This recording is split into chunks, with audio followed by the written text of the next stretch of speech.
Time now for our political insiders. Tony May, Charlie Giroux joining us in the studio. Guys, as always, welcome. Always good to be here. All right, let's begin with Attorney General Kathleen Kane.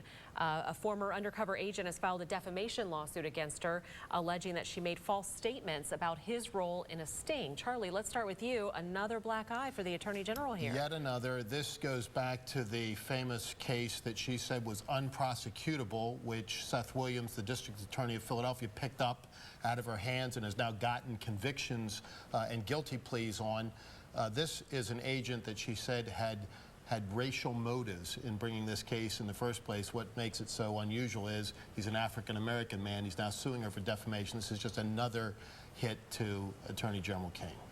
Well, it's not that he had racial motives, that he was quoted as saying that it was racially motivated, and that his continuing to work on the case as an undercover agent has caused him distress in the African-American community. It's an interesting case. It's just another example of piling on in a bad situation. The law gets sorted out eventually, and I think we'll find out that the truth is somewhere between the extremes. All right. The truth is not going to be good for Kathleen Kane. We'll just leave it at that. Okay. How about the bill which passed the Senate today, the Pennsylvania Senate, regarding medical marijuana?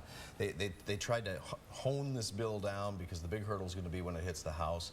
Charlie, I'll start with you because it hasn't been until the last 2 years, really, that Republicans have started to support medical marijuana. Well, that's not totally true. In perhaps large measure, it's been in the last couple of years.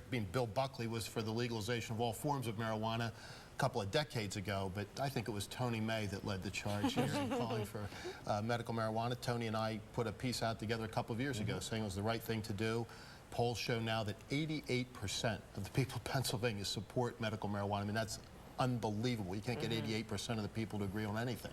Right. There's still a lot of convincing to do with members of the State House. So. And why is that? With 88%, where does this convincing come into play? I think there's just still a fear on the part of some House members that any kind of softness towards crime will get them into trouble with their electorate.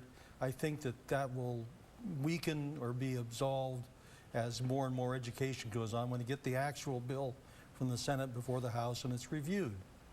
Now, Charlie, these folks, they work for the people, and if so many are wanting this passed.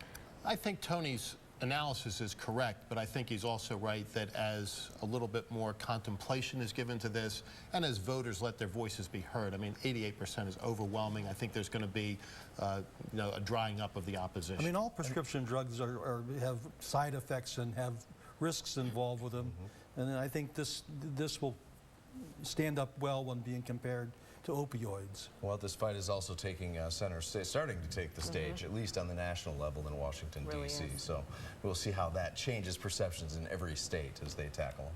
All right. Thanks, guys. Tony May, Charlie Giroux, thank you guys. Our political insiders, you can see them right here every Tuesday on CBS 21 News at 5:30. And Sunday mornings at 11:30, join us for CBS 21's Face the State. That's right after CBS's Face the Nation.